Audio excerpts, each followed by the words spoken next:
everyone, welcome back to our YouTube channel Corona number 1 classes.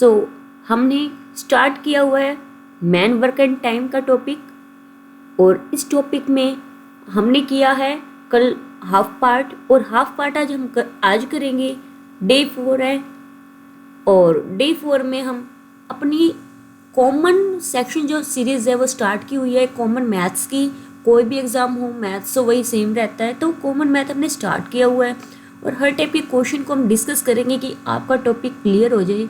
ये नहीं कि ऊपर ऊपर का जो आपको इजी लग रहा है सिर्फ वो ले रहे हैं, नहीं, जो टफ क्वेश्चन आते हैं एग्ज़ाम में एक्चुअल में जो आते हैं वो भी हम आगे डिस्कस करते हुए चल रहे हैं। बने रहिएगा एंड तक, वीडियो को लाइक शेयर सब्सक्राइब जरूर कीजिएगा। तो हमारा फर्स्ट क्वेश्चन है, A can do a piece of work in 12 days। कुछ नहीं, अगर आप हिंदी लैंग्वेज में भी अंडरस्टूड करते हो ना और इंग्लिश आपको समझ ना आए, इन क्वेश्चंस में आपको ज़्यादा ध्यान देने की नीड नहीं होती।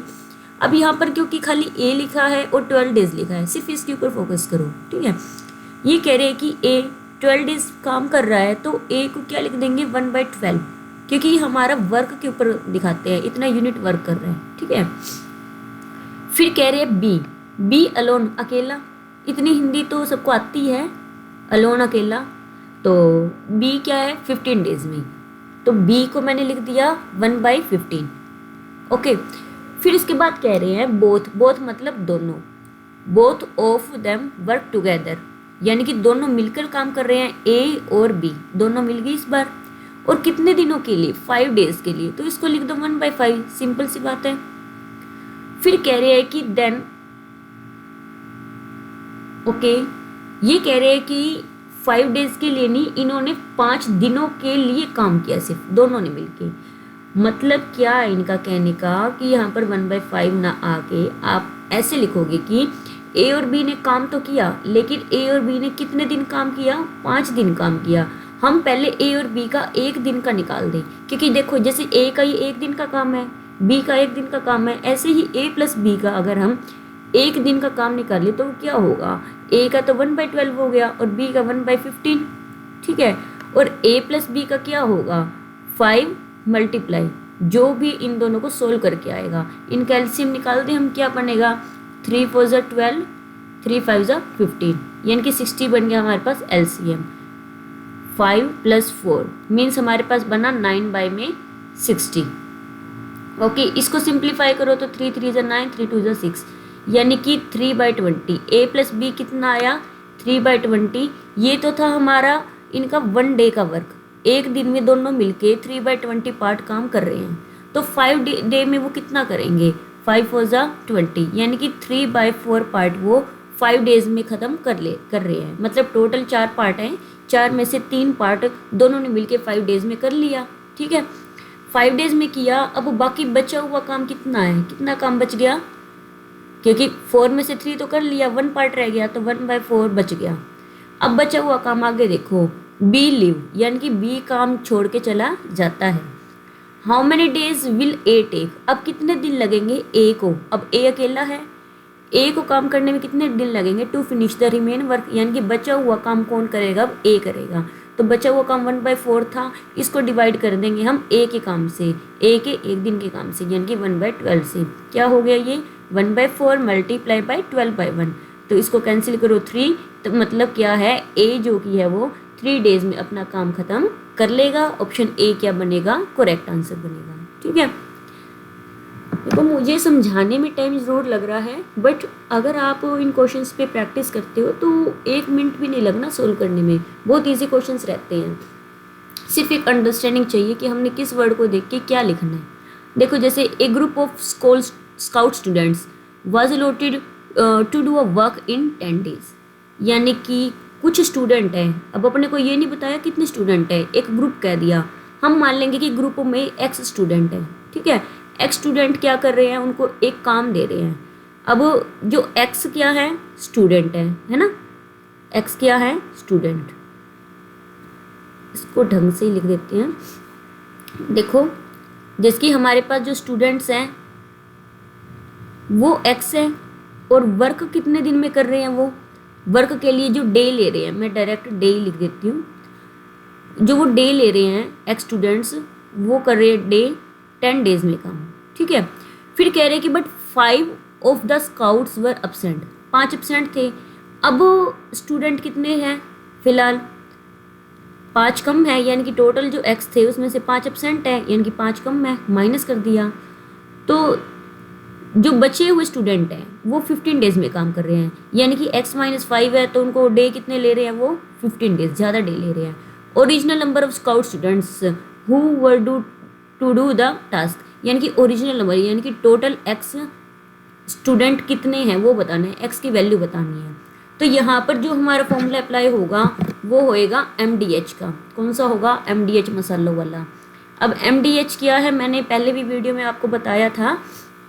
M का मतलब होता है मैन पावर, यानी कि जो आदमी है, स्टूडेंट भी एक मैन ह्यूमन बींग्स में ही आएंगे, तो मैन M के लिए होता है, और D के लिए डे होता है, H के लिए आवर होता है, ठीक है। मतलब क्या होता है कि जो M होता है, M के मल्टीप्लाई में D मल्टीप्लाई H रहता है। ओके, सो हम इस क्वेश्चन को कैसे करेंगे, मैन दिया हो डे दिया हो वो इक्वल में रहेंगे। ओके, तो देखो मैन कितना है, पहली कंडीशन, ये पहली कंडीशन थी, इसमें मैन कितने थे, x। ओके, डे कितने हैं 10, तो x और 10 की क्या होगी, प्रोडक्ट। आवर दिया नहीं है तो आवर यूज़ करने की नीड नहीं है, ठीक है।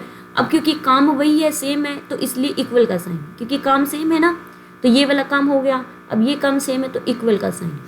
और फिर उसके बाद अब स्टूडेंट कितने हैं, x माइनस 5, ये क्या है, मैन है एक टाइप से, और डे कितने ले रहे हैं 15, तो इन दोनों की भी क्या होगी, प्रोडक्ट। तो इस पे फॉर्मूला कौन सा अप्लाई होता है, MDH का, यानी कि मैन गिवन हो, डे दिया गिवन हो और आवर गिवन हो, हमेशा ये क्या होते हैं, मल्टीप्लाई होते हैं, गुना होते हैं, प्रोडक्ट होते हैं। सो हम इसको सोल्व करते हैं। ये कितना है, 10x है। अच्छा, 15 की x से मल्टीप्लाई, 15x, 15 की 5 से मल्टीप्लाई, 75। ओके ना, फिर इसके बाद 75 यहाँ के प्लस का हो जाएगा, 10 यहाँ के माइनस का हो जाएगा, 5x बचा। 75 को 5 से आप डिवाइड कर दोगे, कितना आएगा, 15, है ना। तो 15, यानी कि स्टार्टिंग में स्टूडेंट कितने थे, 15 थे, तो ऑप्शन सी हमारे पास क्या रहेगा, इसका करेक्ट आंसर रहेगा। Is that clear to everyone? So next question is, A can complete a work in 12 days, है ना। अब A, सीधा A पे ध्यान दो कि A जो है वो 12 डेज में काम कर रहा है, तो 1/12 कर दो। B alone can complete the same work is in 24 days, तो B के लिए क्या लिख दोगे, 1/24 लिख दोगे। In how many days A and B together complete the same work, कुछ भी नहीं है, इतना सिंपल क्वेश्चन है। एग्जाम में ऐसे क्वेश्चन आते हैं ना तो मतलब मौज ही मौज है। A प्लस बी टुगेदर कह रहे हैं ना, तो A प्लस बी कर दो, यानी कि A तो 1/12 है, B 1/24 है, सिंपल सी बात। LCM ले लो, 24 आएगा, 12 2 जा 24 और 24 1 जा 24, 3/24 आ गया। दोनों मिलके काम कितने दिनों में ख़त्म करेंगे, 8, तो यानी कि 8 डेज इसका क्या आ जाएगा, करेक्ट आंसर आ जाएगा। ठीक है, नेक्स्ट क्वेश्चन करें। नेक्स्ट क्वेश्चन है हमारे पास x, अब A की जगह नाम दे दिया x नाम, x can complete A job in 12 days. अब x के लिए कह दिया कि ये 12 दिनों में काम खत्म कर रहा है। x एंड y टुगेदर ना, टुगेदर वर्ड आ जाए तो मतलब x प्लस वाई कह रहे हैं, ये कितने दिनों में, if x and y work together they can complete job in 6/2/3। ये कह रहे हैं कि 6/2/3, इसको सोल्व करना, 18 और 2 20, 20/3 बन गया ये तो, है ना। तो इसको 20/3 को आप क्या लिखोगे, 3/20, क्योंकि हम इसको उल्टा करके लिखते हैं। जो भी डे होता है ना, डे को वर्क में चेंज करने के लिए हमेशा उल्टा करते हैं। अब क्या कह रहे हैं, वाई अलोन ना, वाई अकेला निकालना है। वाई अकेला निकालने के लिए क्या करोगे, एक्स प्लस वाई में से वाई को माइनस कर दो, यानी कि एक्स प्लस जो वाई है, सॉरी एक्स को माइनस कर दो। एक्स को माइनस करेंगे तो ही वाई बचेगा ना, एक्स को माइनस करेंगे तो देखो एक्स प्लस वाई तो 3/20 है, एक्स क्या है 1/12 है, इसको माइनस कर दो। कुछ बच्चे पता है क्या करते हैं, नीचे वाले में से नीचे वाला माइनस, ऊपर वाले में से ऊपर वाला। अगर आपको ये एलसीएम लेना ही नहीं आएगा ना, फिर तो वही क्वेश्चन होएगा नहीं, चाहे कितना समझ लो। तो ये एलसीएम का ज़्यादा रोल रहता है इसमें, क्योंकि ये तो सिर्फ एक मेथड है कि हमने ऐसे करना है। अंडरस्टैंडिंग बहुत जल्दी बिल्ट होती है, बस सोल्व करने में ही वो करते हैं प्रॉब्लम। तो 20 है, 20 का एलसीएम क्या आएगा, 5 4 जा 20, 12 है, 12 को क्या लिख सकते हैं, 4 3 जा 12। तो ये बन गया हमारे पास एलसीएम 60। तो 60 को 20 से डिवाइड करो, 3 3 3 ज़ा 9 और 12 5 ज़ा 60, तो 4 बाई में 60, इसको कैंसिल आउट करो, क्या आएगा 15, 1 बाई में 15। तो यानी कि 15 डेज हमारे पास क्या आ गया, करेक्ट आंसर। 15 डेज में वाई जो है अकेला उस काम को पूरा करेगा। नेक्स्ट क्वेश्चन की तरफ बढ़ते हुए, नेक्स्ट क्वेश्चन भी इजी है। MDH फॉर्मूला हमारे पास अप्लाई होगा 3 मैन एंड 4 बॉयज़। क्या कह रहे हैं, 3 तो आदमी हैं लेकिन 4 क्या है, बॉय है। कुछ भी हो, है तो मैन पावर ना सारे, यानी कि टोटल मैन पावर कितनी है, 7 मैन पावर है, ठीक है ना। Can do a piece of work in 8 days, लेकिन डे कितने हैं, 8 है। मैं M की जगह 7 बना रही हूँ, डे कितने 8।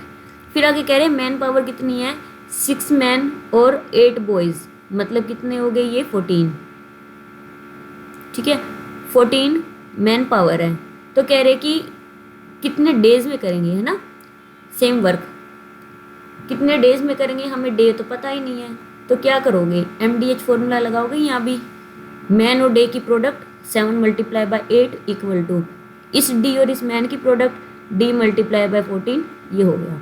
तो 7 मल्टीप्लाई 8 14, या मल्टीप्लाई में यहाँ के डिवाइड कर दो, या D आ गया, 7 2 ज़ा 14, 2 4 ज़ा 8, यानी कि क्या आ गया D 4 डेज आ जाएगा, ठीक है। इसको ऐसे भी कैंसिल आउट कर सकते हैं, 7 1 ज़ा 7, 7 2 ज़ा 14, 2 1 ज़ा 2, 2 4 ज़ा 8, तब भी ऐसे ही आता है, मतलब ज़्यादा लंबा प्रोसीजर लेना नहीं पड़ता।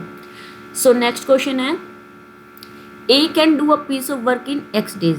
अब A कह रहे हैं कि A X दिनों में काम कर रहा है, तो मैंने 1/x लिख दिया। B can do same work in 3x days, B 3x में कर रहा है तो 1/3x लिख दिया। To finish the work together they take 12, यानी कि जब दोनों मिलके काम कर रहे हैं ना तो उनको लग रहे हैं 12 डेज। X की वैल्यू क्या होगी ये पूछ रहे हैं। तो देख लो भाई, A कितना है 1/x है, B कितना है 1/3x है, इक्वल में 1/12 है, मैंने वैल्यू ही तो पुट की है। तो एलसीएम लेंगे 3x आएगा, x डिवाइड करेगा ऊपर बचा 3, 3x को 3x डिवाइड किया ऊपर बचा 1, यहाँ आया 1/12, कितना हो गया 4/3x इक्वल टू 1/12। इसको कैंसिल आउट कर देंगे हम, या फिर ऐसे कर दो कि x उधर चला गया और 12 इधर ले आओ, क्या हो जाएगा 4 multiply by 12/3 equal to x, 3 4 ज़ा 12, 4 4 ज़ा 16, यानी कि x की वैल्यू आ गई हमारे पास 16, करेक्ट आंसर, ठीक है। नेक्स्ट क्वेश्चन है, A can do a piece of work in 4 days. A काम कर रहा है एक काम को 4 डेज में, कर लिया इसने 1/4 लिख दिया। B अकेला कितने में कर रहा है 12 डेज में, 1/12 लिख दिया। What is the number of days required to do the same work together. बिल्कुल ईजी है ये तो ना, मैं चाहूँगी आप कमेंट करो, सोल्व करो, बताओ कि आपका आंसर क्या आता है। सो एक बार हम सारे टॉपिक्स कर लेते हैं, लास्ट में हम एक क्वेश्चन सीरीज देंगे आपको खुद ट्राई के लिए, जो हमारे प्रीवियस ईयर पेपर से स्पेशली उठाएंगे ताकि आपकी उनके ऊपर प्रैक्टिस बन सके, कैसे क्वेश्चन उसमें पूछे जा रहे हैं। वैसे ये क्वेश्चन भी उन्हीं पर बेस्ड है, बट वो प्रीवियस ईयर के ही उठाएंगे हैं। सो बने रहिएगा आपके अपने यूट्यूब चैनल के साथ। Thanks for watching, keep sharing and subscribing.